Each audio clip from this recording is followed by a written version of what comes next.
Hello everyone, एक बार फिर से आप सभी का स्वागत है make it easy online platform पे। कैसे हैं आप सभी लोग? तो बच्चे, अगले 10 मिनट बहुत इंपॉर्टेंट होने वाले हैं आपके लिए, क्योंकि हम पढ़ने वाले हैं आज इन्वायरमेंट का एक टॉपिक। तो इन्वायरमेंट में जब हम सिलेबस देखें आरआरबी जेईई सीबीटी 2 के लिए ऑफिशियल सिलेबस देखें, तो आपका एक टॉपिक जो है लिखा हुआ है कि फंडामेंटल ऑफ इन्वायरमेंट। ठीक है, मतलब कि बेसिक चीजें पर्यावरण के बारे में। तो एक बेसिक सी चीज आज मैं आपको समझाने वाली हूं, जिसे आपको यहीं पर समझ करके जाना है। बाद में ना रिवीजन की ना किसी और चीज की जरूरत आपको पढ़नी चाहिए। ठीक है, देखो भाई, हम पढ़ने वाले हैं इकोसिस्टम के बारे में, लेकिन इकोसिस्टम क्या होता है वो नहीं, हम पढ़ेंगे कि इकोसिस्टम कैसे बनता है, किन किन चीजों से मिलकर के, किन किन घटकों से मिलकर के इकोसिस्टम बनता है, बेसिकली इसकी कंपोनेंट्स क्या है। यहां से मैं आपको बताऊंगी किस तरीके का क्वेश्चन पिछली बार पूछा गया है और किस तरीके का क्वेश्चन अब की बार पूछा जा सकता है। ठीक है, चलिए फिर हम सबसे पहले डेफिनेशन की बात कर लें कि इकोसिस्टम बेसिकली बनता कैसे है ना, या फिर कौन सी चीज को हम इकोसिस्टम कहते हैं। देखो भाई, इकोसिस्टम हिंदी में कहा जाता है पारिस्थितिकीय तंत्र। ये एक सिस्टम है, नाम समझ में आ रहा है कि एक सिस्टम है, इसमें बहुत सारी चीजें आपस में मिलजुल करके रहती हैं। तो पारिस्थितिकीय तंत्र को जब हम डिफाइन करने जानते हैं, तो बेसिकली आपका ये क्या है, जीवमंडल यानी कि बायोस्फीयर है ना। जो जीवमंडल है उसकी संरचनात्मक कार्यात्मक इकाई है, जिसमें कि जैविक और अजैविक यानी कि निर्जीव और सजीव घटक शामिल हैं। यानी कि जितने भी लिविंग ऑर्गेनिज्म है इस धरती पे, जितने भी लिविंग ऑर्गेनिज्म है, उसमें इंसान भी आता है, उसमें जानवर भी आते हैं, उसमें पेड़ पौधे भी आते हैं। ये सारे के सारे जो लिविंग ऑर्गेनिज्म है वो, और जिस कारण ये लिविंग ऑर्गेनिज्म लिविंग है यानी कि जिंदा है, वो सारे के सारे कंपोनेंट मिल करके क्या बनाते हैं, एक इकोसिस्टम का निर्माण करते हैं। ठीक है, एक पारिस्थितिकीय तंत्र का निर्माण करते हैं। ठीक है, और यहाँ पे आपका क्या है, मैंने आपको एक चीज कही कि जो लिविंग ऑर्गेनिज्म है वो जिस वजह से जिंदा है, यानी कि पृथ्वी में जितनी भी आपकी इस तरीके की चीजें हैं जिसके कारण लाइफ पॉसिबल है, कौन कौन सी चीजें हैं, जैसे कि सूर्य का प्रकाश, ठीक है, जैसे कि पानी, जैसे हवा, जैसे मिट्टी, इन सभी चीजों की वजह से जो है लाइफ पॉसिबल है। इन्हीं चीजों की वजह से जो है कोई भी लिविंग ऑर्गेनिज्म यहाँ पर सर्वाइव कर पा रहा है या फिर लिविंग है ना। अगर ये चीजें नहीं होंगी, अगर हमें पानी नहीं मिलेगा, हमें ऑक्सीजन नहीं मिलेगी, तो फिर सी बात है कि हम लिविंग नहीं होंगे। कितनी देर तक लिविंग होंगे, हम बहुत जल्दी डेड हो जाएंगे। ठीक है, तो याद रखो कि इकोसिस्टम बनता है जब लिविंग ऑर्गेनिज्म और उसके वो वाले कंपोनेंट जिसकी वजह से वो लिविंग है, उनके बीच का जो रिश्ता है, उनके बीच का जो नेटवर्क है, उनके बीच का जो सिस्टम है, वही जो है पारिस्थितिकीय तंत्र कहलाता है। ठीक है, तो ये बच्चे आपको याद रखना है। उसके अलावा यहाँ पर क्या है, एक शब्द आप लोगों को कई बार जो है आपका देखने को मिलता है, वो है आपका एनर्जी, है ना, यानी कि एनर्जी फ्लो, हिंदी में कहते हैं ऊर्जा प्रवाह। इसे भी हम समझेंगे, उससे पहले हमें थोड़ा सा समझना पड़ेगा। डेफिनेशन में दो शब्द जो है आपके सामने हाईलाइट किए हुए हैं, एक है बायोटिक और एक है आपका एबायोटिक। ठीक है, ये बायोटिक वो वाले कंपोनेंट होते हैं जिनमें प्राण होता है, जो लिविंग है।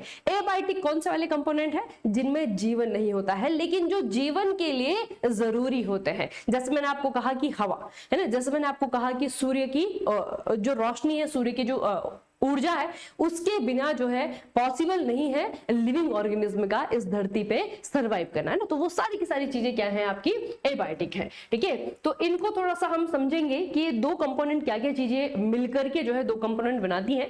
तो पहला बच्चे आपका एबायोटिक कंपोनेंट है, हिंदी में कहा जाता है अजैविक घटक। दो घटक होते हैं, अजैविक घटक और जैविक घटक। अजैविक घटक में जो है नॉन लिविंग चीजें आती हैं, फिजिकल और केमिकल एलिमेंट्स आते हैं जो कि पूरे एनवायरमेंट में फैले हुए हैं। ठीक है, एनवायरमेंट में आपकी दोनों चीजें आती हैं, उसमें जो है आपका हमारा स्थल मंडल भी आता है, इसमें हमारा वायुमंडल भी आता है। ठीक है, तो पूरे एनवायरमेंट में जितने भी इस तरीके के फिजिकल और केमिकल एलिमेंट्स हैं जो कि लाइफ को सपोर्ट करते हैं, जिनकी वजह से लिविंग ऑर्गेनिज्म जिंदा रह पाते हैं, उन्हें हम एबायोटिक कंपोनेंट कहते हैं। जैसे कि सनलाइट, वाटर, जैसे कि आपका टेम्परेचर, जैसे कि आपका सॉइल। ठीक है, सारे के सारे जो है एग्जांपल है एबायोटिक कंपोनेंट के। उसके अलावा इसके उलट बायोटिक कंपोनेंट क्या होता है, किसी भी पारिस्थितिकी तंत्र में रहने वाले वो कंपोनेंट जिनके अंदर जीवन है। ठीक है, उसमें जैसे मैंने आपको कहा कि इंसान भी आएगा, दुनिया भर के जो जीव जंतु है वो भी आएंगे, और साथ में जो हरे पौधे हैं, है ना, जो प्लांट्स हैं वो भी आएंगे। तो सभी जीवित जीव जो है इसमें आ जाते हैं, इसमें प्लांट्स प्लांट्स आते हैं, एनिमल्स आते हैं, बैक्टीरिया आती है, फंगस आते हैं, बेसिकली जिनमें लाइफ है वो सभी जो है आपके क्या है, अजैविक घटक है, यानी कि बायोटिक कंपोनेंट है। ठीक है, अब इनको थोड़ा सा और ज्यादा अगर हम डिफाइन करें, मतलब एबायोटिक फैक्टर को भी अगर आप देखें ना बच्चे, इनको फर्दर हम और ज्यादा क्लासिफाइड कर सकते हैं। तो कैसे इनको बांटा जाएगा, कैसे इनका क्लासिफिकेशन किया जाएगा? देखो भाई, सबसे पहले सनलाइट तो बहुत बेसिकली है, आप लोगों को पता है कि किसी भी अगर आप फूड चेन को देख ले, किसी भी खाद्य श्रृंखला को देख ले, तो उसमें सबसे पहले जो सोर्स ऑफ एनर्जी है वो आपका सूर्य ही है ना। सबसे प्राथमिक स्रोत है ये ऊर्जा का, इसी से जो है एनर्जी फ्लो होना स्टार्ट होती है। उसके बाद में जो है आपका टेम्परेचर आता है। बेसिकली टेम्परेचर क्या है आपका, ये हर जगह अलग अलग है। जैसे कि एग्जांपल के लिए अगर मैं भूमध्य रेखा वाले क्षेत्र को देखूं तो वहां पे बहुत ज्यादा जो है आपका हाई टेम्परेचर है। उसके अलावा अगर हम ध्रुवों पे चले जाए, पोल पे चले जाए, तो वहां पे बहुत ज्यादा बर्फ रहती है ना। तो ये जो आपका टेम्परेचर डिफरेंस है, या फिर कहीं पे बहुत ज्यादा हाई टेम्परेचर है, कहीं पे बहुत ज्यादा डाउन टेम्परेचर है, ये वहां पर होने वाली जो क्रियाएं हैं उनको सपोर्ट करता है। ठीक है, टेम्परेचर, वाटर और सॉइल, इसके बिना अगर हम प्लांट किंगडम को देखें, जिसमें जितने भी आपके पौधे हैं, है ना, वो बिना अगर आप देखें तो बिना जो है आपका मिट्टी के, बिना पानी के वो नहीं सर्वाइव कर पाएंगे। ठीक है, तो ये बेसिकली क्या है, आपके सबसे बेसिक एग्जांपल है। क्योंकि एग्जामिनर कैसे पूछेगा, आपको क्वेश्चन पूछा जाएगा कि निम्नलिखित में से बायोटिक कंपोनेंट कौन सा है, निम्नलिखित में से एबायोटिक कंपोनेंट कौन सा है। ठीक है, तो आपको ये समझ में आना चाहिए कि मुझे कैसे डिफरेंशिएट करना है, मुझे कैसे पता लगाना है कि इनमें से बायोटिक और एबायोटिक कौन सा है। अगर लाइफ है तो वो जो है आपका बायोटिक है, अगर लाइफ नहीं है लेकिन लाइफ को सपोर्ट करता है तो वो जो है आपका एबायोटिक है। ठीक है, उसके अलावा बच्चे हम अगर एबायोटिक कंपोनेंट को देखें तो इसको हम क्लासिफाइड कर सकते हैं। ठीक है, और इसमें जो है आपकी 3 व्यापक श्रेणियां आती हैं, 3 कैटेगरीज आती हैं। तो सबसे पहले जो कैटेगरी है एबायोटिक कंपोनेंट की, वो है आपकी क्लाइमेटिक फैक्टर। ठीक है, क्लाइमेटिक फैक्टर में बेसिकली वो फैक्टर्स आते हैं जो कि क्लाइमेट को, जलवायु को, या फिर आपका मौसम की कंडीशन को डिसाइड करते हैं। ठीक है, कहीं पे बहुत ज्यादा बारिश हो रही है लेकिन कहीं पे सूखा पड़ा हुआ है। ठीक है, कहीं पे बहुत ज्यादा ठंड हो रही है, कहीं पे गर्मी है। ठीक है, तो इस तरीके के जो आपके फैक्टर्स हैं जो कि किसी जगह की जलवायु को, किसी जगह की जो वेदर है, मौसम है, उसको इफेक्ट करते हैं, उसे क्लाइमेटिक फैक्टर कहा जाता है। जैसे कि टेम्परेचर, रेनफॉल, ह्यूमिडिटी, ठीक है, सनलाइट, विंड, ये सारे के सारे आपके क्या है, क्लाइमेटिक फैक्टर है। और किसी जगह का जो क्लाइमेटिक फैक्टर है वो किस चीज को सबसे ज्यादा इंपैक्ट करता है, उसकी जो इंपॉर्टेंस होती है वो क्या होती है, control growth and survival of organism. ठीक है, आप लोगों को पता है ना, अगर कहीं पे जो क्लाइमेट है वो बहुत ज्यादा सीवियर है, सीवियर का मतलब है कि कहीं पे गर्मी है तो बहुत ज्यादा गर्मी है, कहीं पे ठंड है तो बहुत ज्यादा ठंड है, तो वहां पर आपको बायोडाइवर्सिटी कम देखने को मिलेगी। वहां पे कुछ एक जीव जंतु होंगे जो कि सरवाइव कर पा रहे होंगे बहुत ही मुश्किल से, है ना। वहां पे आपको बहुत ज्यादा जीव जंतु भी नहीं मिलेंगे, वहां पे आपको मानव बस्तियां भी नहीं मिलेंगी, क्योंकि उस टेम्परेचर में, उस सीवियर टेम्परेचर में या फिर उस सीवियर क्लाइमेटिक कंडीशन में सर्वाइव कर पाना मुश्किल होता है। ठीक है, तो ये क्या करते हैं, ये सर्वाइवल ऑफ ऑर्गेनिज्म को पॉसिबल बनाते हैं, उनकी ग्रोथ को कंट्रोल करते हैं। Effect distribution of plants and animals, जहां पर अच्छी जलवायु होगी वहां पर आपको देखने को मिलेगा कि खूब सारे जो है वहां पे एनिमल्स की जो वैरायटी है, उनके स्पीसीज है वो भी मिलेंगी, और वहां पे जो है प्लांट की वैरायटीज या फिर प्लांट की बहुत सारी जो है आपको स्पीसीज मिलेंगी। जैसे कि आपका भारत में अगर आप चले जाएंगे नॉर्थ ईस्ट वाले क्षेत्र में, जहां पर कि अच्छा सा जो है आपका वेदर होता है, जैसे कि भारत में आप पश्चिमी घाट वाले क्षेत्र में जाएंगे, वहां पर भी बहुत ही अच्छा जो है वेदर होता है ना, मतलब कि बहुत ज्यादा ठंड नहीं है, बहुत ज्यादा गर्मी नहीं है, बारिश भी जितनी चाहिए उतनी हो पा रही है। ठीक है, तो उस वाले क्षेत्र में क्या होता है कि पेड़ पौधे बहुत अच्छे से ग्रो करते हैं और उनकी बहुत सारी स्पीसीज आपको देखने को मिलती है, और वहां पे जो जीव जंतु की स्पीसीज है वो भी आपको बहुत सारी देखने को मिलेंगी। इसीलिए ऐसी जगहों की जो बायोडाइवर्सिटी होती है वो बहुत अच्छी होती है। ठीक है, तो पहला हो गया आपका क्लाइमेटिक फैक्टर। उसके बाद आता है आपका एडेफिक फैक्टर, इसको मृदीय कारक कहा जाता है। क्या कहते हैं, मृदीय कारक। बेसिकली बच्चे ये वो फैक्टर्स हैं जो कि किसी जगह की सॉइल की नेचर को दिखाते हैं। ठीक है, मिट्टी से रिलेटेड है। देखो इसमें क्या है आपका कि मिट्टी की बनावट कैसे, सॉइल का टेक्सचर कैसा है, सॉइल का पीएच वैल्यू कितना है, सॉइल में मिनरल्स कितने हैं। ठीक है, सॉइल्स की वाटर होल्डिंग कैपेसिटी कितनी है, पानी कितनी देर तक और कितना पानी जो है वो एक तरीके से कह सकते हैं कि होल्ड कर सकती है।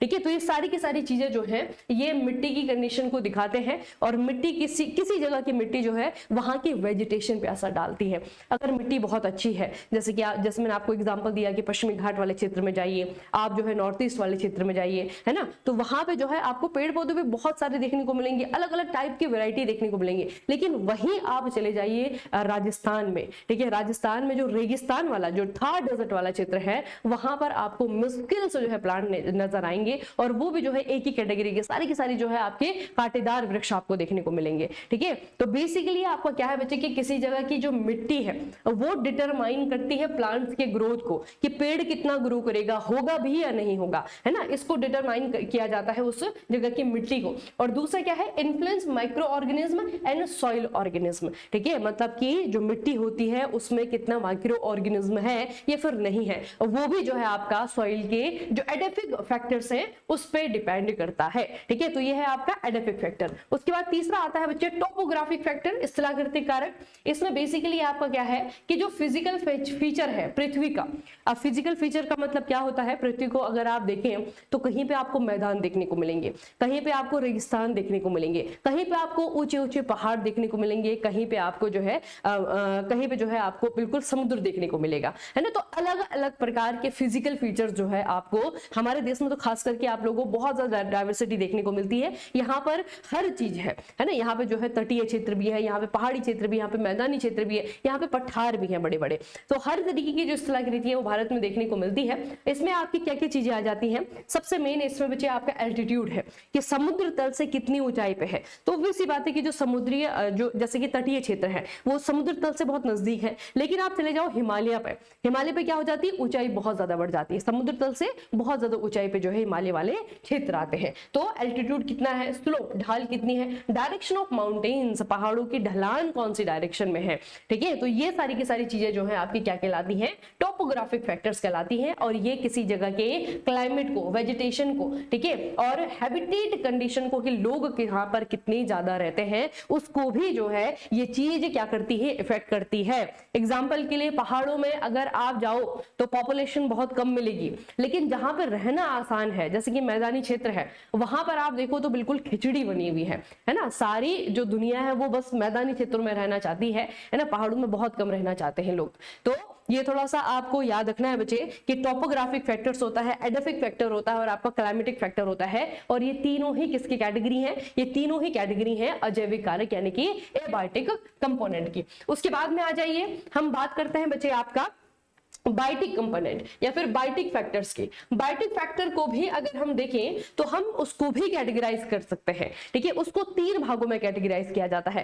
पहला आपका पार्ट होता है प्रोड्यूसर्स, फिर होते हैं आपके कंज्यूमर, फिर होते हैं आपके डिकम्पोजर। ठीक है, हिंदी में कहेंगे तो उत्पादक है, आपके उपभोक्ता है और आपके अपघटक है। ठीक है, जो प्रोड्यूसर्स होते हैं बेसिकली ये सूर्य की ऊर्जा का इस्तेमाल करके खुद का खाना खुद बना लेते हैं, यानी कि हरे पौधे, यानी कि एल्गी, शैवाल। ठीक है, तो ये जो है आपके प्रोड्यूसर, इसमें आपके जैसे ग्रीन प्लांट हो गए, ठीक है, जो कि अपना खाना खुद ही बनाते हैं फोटोसिंथेसिस के माध्यम से, ये दूसरे पर डिपेंड नहीं रहते हैं अपने भोजन के लिए। ठीक है, तो इनको क्या कहा जाता है, ये हैं आपके प्रोड्यूसर्स। ठीक है, ये होते हैं ऑटोट्रॉप। ठीक है, मतलब कि खुद का खाना खुद ही बनाते हैं। उसके बाद आते हैं आपके कंज्यूमर। कंज्यूमर क्या होते हैं, इनको उपभोक्ता कहा जाता है। ये जो है आपके दूसरे पे डिपेंड होते हैं। अब ये दो चीजों पे डिपेंड है, या तो ये पौधों पे डिपेंड है या फिर आपका ये जानवरों पे डिपेंड है। जो पौधों को खाते हैं उन्हें क्या कहा जाता है, उन्हें वेजिटेरियन कहा जाता है। ठीक है, जो पौधों को नहीं खाते हैं वो आपके नॉन वेजिटेरियन कहलाते हैं, है ना। शाकाहारी हो गए और आपके मांसाहारी हो गए ना, हर्बीवोर और आपके कार्निवोर, है ना। तो ये आपके दो आपको याद रखना है। यहाँ पर आपके हेटरोट्रॉप्स होते हैं। हेटरोट्रॉप्स का मतलब वही है कि कोई जो है आपका प्लांट बेस्ड फूड खाता है, कोई जो है आपका एनिमल बेस्ड फूड खाता है, कोई जैसे इंसान है वो दोनों ही खाना खा लेता है ना। प्लांट बेस्ड पे भी हम डिपेंड रहते हैं, हम एनिमल बेस्ड पे भी डिपेंड रहते हैं। ठीक है, तो हेटरोट्रॉप्स जो है इनको कहा जाता है। और कंज्यूमर को भी फर्दर अगर आप कैटेगराइज करो तो ये भी जो है आपके प्राइमरी कंज्यूमर होते हैं, सेकेंडरी कंज्यूमर होते हैं, टर्सरी कंज्यूमर होते हैं। ठीक है, तो ये हो गया आपका उपभोक्ता। ठीक है, ये हर्बीवोर होते हैं और कार्निवोर होते हैं और ओमनीवोर होते हैं। हर्बीवोर यानी कि शाक खाने वाले, हरे पौधे खाने वाले, कार्निवोर यानी कि मांस खाने वाले, ओमनीवोर यानी कि दोनों खाने वाले। ठीक है, तो ये बच्चे आपके क्या है, हेटरोट्रॉप्स कहलाते हैं। उसके बाद आते हैं आपके डीकंपोजर्स, इनको स्पेरोट्रॉप्स कहा जाता है, क्योंकि ये बच्चे जो डेड ऑर्गेनिक मटेरियल है उस पे डिपेंड होते हैं अपना पेट भरने के लिए। कभी देखो घर में जब सब्जी जो है आपकी सब्जी के जो छिलके हैं, जो ऑर्गेनिक डेड मटेरियल है, बेसिकली हमारे लिए तो डेड है, हमारे लिए वेस्ट है, हमने जो है उसे गमले में फेंक दिया। कुछ दिनों बाद आप देखोगे कि गमले में मैंने जो अपनी सब्जियों के छिलके फेंके थे वो गायब हो गए। कहाँ गए? उनको बैक्टीरिया खा गए। ठीक है, तो इस तरीके के जो बैक्टीरिया होते हैं, इस तरीके के जो जीव होते हैं, उन्हें क्या कहा जाता है? डिकम्पोजर्स कहा जाता है, जो कि डेड ऑर्गेनिक मटेरियल को ब्रेक डाउन कर देते हैं, खा लेते हैं। ठीक है, तो इनको इसलिए क्या कहते हैं? स्पेरोट्रॉप्स कहा जाता है, अपघटक कहा जाता है। इसमें आपके फंगस आती है, इसमें आपके बहुत प्रकार की बैक्टीरिया आ जाते हैं। ठीक है, तो ये बच्चे आपकी क्या है? 3 कैटेगरीज है। किसी भी इकोसिस्टम में जो बायोटिक फैक्टर्स होते हैं उसमें ये आपके 3 कंपोनेंट होते हैं। फिर आपके दिमाग में आ रहा होगा कि मैम इंसान कहाँ पे आएगा? तो इंसान आएगा आपका कंज्यूमर में। ठीक है, हम प्राइमरी कंज्यूमर भी हैं, हम सेकेंडरी कंज्यूमर भी हैं। ठीक है, हम जो है अगर प्लांट बेस्ड फूड खा रहे हैं तो हम जो है हम क्या कहलाएंगे? हम प्राइमरी कंज्यूमर कहलाएंगे। अगर हम किसी मच्छी को खा रहे हैं, बकरी को खा रहे हैं, चिकन को खा रहे हैं, तब हम जो है सेकेंडरी कंज्यूमर कहलाएंगे। ठीक है, बस ये याद रखो कि इंसान की जो प्लेस है, इंसान का जो स्पेस है वो कहां पे आता है? कंज्यूमर वाली कैटेगरी में। ठीक है, उसके बाद आता है बच्चे, मैंने आपको कहा था कि एनर्जी फ्लो में आपको बताऊंगी कि ऊर्जा का प्रवाह क्या होता है। तो बेसिकली जब हमने देखा कि जो प्रोड्यूसर है वो खाना क्या कर रहे हैं? खुद से बना रहे हैं, फिर उन प्रोड्यूसर को यानी कि जो हरे पौधे हैं उनको खाया जा रहा है, जो हर्बीवोर हैं यानी कि जो शाकाहारी है, वेजिटेरियंस जिनको हम कहते हैं, है ना। तो वो जो आपके जानवर हैं उनको फिर कोई मांसाहारी जानवर खा जा रहा है। तो इस तरीके से जो है आपकी एक चेन बनती है जिसे कहा जाता है फूड चेन, हिंदी में कहते हैं खाद्य श्रृंखला। ठीक है, खाद्य श्रृंखला को बच्चे अगर आप देखोगे तो इस तरीके से जाती है ऊपर। ठीक है, सबसे पहले आपका प्राइमरी प्रोड्यूसर्स है यानी कि हरे पौधे, उनको जो है कोई हर्बी वोर है वो यहाँ पे खा जाएंगे। ठीक है, प्राइमरी कंज्यूमर है, फिर आपका सेकेंडरी कंज्यूमर है, फिर आपके यहाँ पे टर्सरी कंज्यूमर है। इस तरीके से एनर्जी क्या करती है? हमारा जो निम्न पोषीय स्तर है वहां से उच्च पोषीय स्तर की तरफ फ्लो करती है। एनर्जी क्या होती है? वो एक जगह से दूसरी जगह ट्रांसफर होती है। आप लोगों ने पढ़ा हुआ ना कि एनर्जी को ना तो जनरेट किया जा सकता है ना डिस्ट्रॉय किया जा सकता, बस वो क्या होती है? उसका रूपांतरण होता है। वो एक जगह से दूसरी जगह ट्रांसफर होती है, यहां से यहां जाएगी, यहां से यहां जाएगी, यहां से यहां जाएगी। ठीक है, तो इस तरीके से जो है आपका जो एनर्जी का फ्लो हो रहा है उसे क्या कहा जाता है? उसे ऊर्जा प्रवाह कहा जाता है। और ऊर्जा प्रवाह का जो मेन स्रोत है वो है सूर्य, है ना, क्योंकि ये जो प्राइमरी प्रोड्यूसर है ये अपना भोजन बना रहे हैं किसकी हेल्प से? सूर्य की रोशनी की हेल्प से। ठीक है, ये बच्चे आपको याद रखना है। तो इस तरीके का जो आपका ये पूरा का पूरा पिरामिड जो बनता है इसको जो है आपका क्या कहा जाता है बच्चे? एनर्जी फ्लो का पिरामिड कहा जाता है। ठीक है, और इसमें जो आपकी लेयर्स दिख रही है ना इनको पोषीय स्तर कहा जाता है, ट्रॉपिक लेवल कहते हैं इसको। ठीक है, ये आपका पहला है, दूसरा, तीसरा, चौथा, है ना, ये सारे के सारे आपके क्या है? ट्रॉपिक लेवल्स है यानी कि पोषीय स्तर है। अच्छा, अब जो आपका पारिस्थितिकीय तंत्र है, इकोसिस्टम है, वहां पर जो ऊर्जा का प्रवाह होता है, जो एनर्जी का फ्लो होता है वो एक दिशीय होता है यानी कि यूनिडायरेक्शनल। ऐसा नहीं है कि कहीं भी जो है आपकी एनर्जी ट्रांसफर हो रही है ना, हमेशा वो जो है आपका जो निम्न पोषीय स्तर है वहां से उच्च पोषीय स्तर की तरफ एनर्जी ट्रांसफर होगी इस तरीके से। ठीक है, ये आपको याद रखना है। उसके बाद थोड़ा सा एक 10% लॉ भी आपको याद रखना है। 10% रूल बेसिकली क्या है? जब एनर्जी फ्लो होती है ना बच्चे, तो एनर्जी फ्लो में हमेशा अगर एक स्तर से दूसरे स्तर में एनर्जी जाती है तो एनर्जी का सिर्फ 10% हिस्सा ही ट्रांसफर होता है। जो यहाँ पर 90% है वो यहीं पे कंज्यूम हो जाएगा, उसके बाद 10% ही एनर्जी जो है दूसरे पोषीय स्तर के लिए क्या होगी? ट्रांसफर होगी। ठीक है, तो इसे क्या कहा जाता है? 10% रूल कहा जाता है। ठीक है, ऊर्जा का केवल 10% अगले पोषीय स्तर पर स्थानांतरित किया जाता है, 90% जो है आपका पहले पोषीय स्तर पर रह जाता है। ठीक है, इसको आपको याद रखना है, इसे कहा जाता है। उसके अलावा जो है आपको पूछा जाएगा कंज्यूमर कौन से वाले ट्रॉपिक लेवल पे होते हैं? तो कंज्यूमर जो है आपके दूसरा जो पोषीय स्तर होता है, जो सेकंड ट्रॉपिक लेवल है वहां पे होते हैं। जो प्रोड्यूसर्स होते हैं, उत्पादक, वो होते हैं आपके पहले पोषीय स्तर पर यानी कि फर्स्ट ट्रॉपिक लेवल पे। ठीक है, तो इस तरीके से जो है आपको याद रखना है। फिर यहाँ पे से आपका जो है थोड़ा सा प्रैक्टिकल क्वेश्चन आएंगे कि किसी पारिस्थितिकीय तंत्र में जो है आपके मैक्सिमम कितने पोषीय स्तर हो सकते हैं, है ना। जैसे मैं यहाँ पे गिनूं तो पहला, दूसरा, तीसरा, चौथा, तो ये बहुत लंबी चेन हो सकती है क्या? नहीं होती है, बहुत लंबी नहीं होती है। मैक्सिमम जो है आपके 5 to 6, लेकिन 5 भी जो है आपका बहुत ज्यादा रेयर है ना। मैक्सिमम जो है बच्चे आपके यहाँ पे 4 या 5 इकोसिस्टम में, किसी भी इकोसिस्टम में चले जाइए, वहां पर जो फूड चेन बनती है या फिर वहां पे जो आपके ट्रॉपिक लेवल बनते हैं वो आपके 4 या फिर 5 बनते हैं। ठीक है, ये जो है आपको याद रखना है, ये आपका क्या है, ऊर्जा प्रवाह है। ठीक है, एनर्जी फ्लो है। अब यहाँ पे बेसिकली आपका क्या है, एक कंपैरिजन समरी टेबल है जिसमें कि हमारे जो बायोटिक फैक्टर है, जो एबायोटिक फैक्टर है, उनको आप लोग क्या कर सकते हो, कंपेयर कर सकते हो। नेचर क्या है, बायोटिक लिविंग होते हैं। ठीक है, जो एबायोटिक है वो नॉन लिविंग होती है। एग्जाम्पल क्या है, फ्लोरा, फोना, माइक्रोब्स।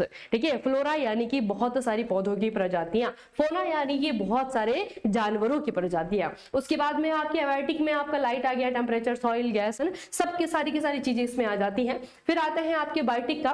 बायोटिक का जो रोल है वो बच्चे आपके जैसे कि प्रोड्यूसर्स है, ये उत्पादक है, ये कंज्यूमर है। अगर हम एबायोटिक देखेंगे तो ये एनवायरमेंट को सेट करते हैं, यानी कि लाइफ को सपोर्ट करते हैं। ये प्रोड्यूसर, ये जो कंज्यूमर है, ये नहीं होंगे अगर हमारे एबायोटिक फैक्टर ढंग से काम नहीं करेंगे। तो जब एनवायरमेंट आपको पढ़ाया जा रहा है, जो हम एनवायरमेंट आपको पढ़ा रहे हैं ना बच्चे, या फिर आरआरबी ने भी जो सिलेबस में दिया हुआ है, वो बेसिकली ये जो टॉपिक आपको दे रहा है, जो समझ आपके अंदर डाल रहा है, वो यही है कि हमारा जो एग्जिस्टेंस है, यानी कि जो बायोटिक एलिमेंट का जो एग्जिस्टेंस है वो डिपेंड करता है एबायोटिक फैक्टर पे। ठीक है, इनको बचाना जरूरी है, इसीलिए तो हवा बचानी है, इसीलिए तो एयर पॉल्यूशन जो है आपका एक टॉपिक है कि हवा खराब हो जाएगी तो वैसी बातें इन पर असर पड़ेगा। ठीक है, जो पेड़ पौधे हैं, जो आपके जंगली जानवर हैं, हम हैं, है ना, हर एक लिविंग ऑर्गेनिज्म जो है आपका असर पड़ेगा, क्योंकि इन दोनों को मिलकर के ही जो है इकोसिस्टम बनता है। ठीक है, तो जब हम एनवायरमेंट को खराब कर रहे हैं, किसी भी एबायोटिक फैक्टर को अगर हम नुकसान पहुंचा रहे हैं, तो हम इनडायरेक्टली जो है जो बायोटिक फैक्टर वाला जो सेक्टर है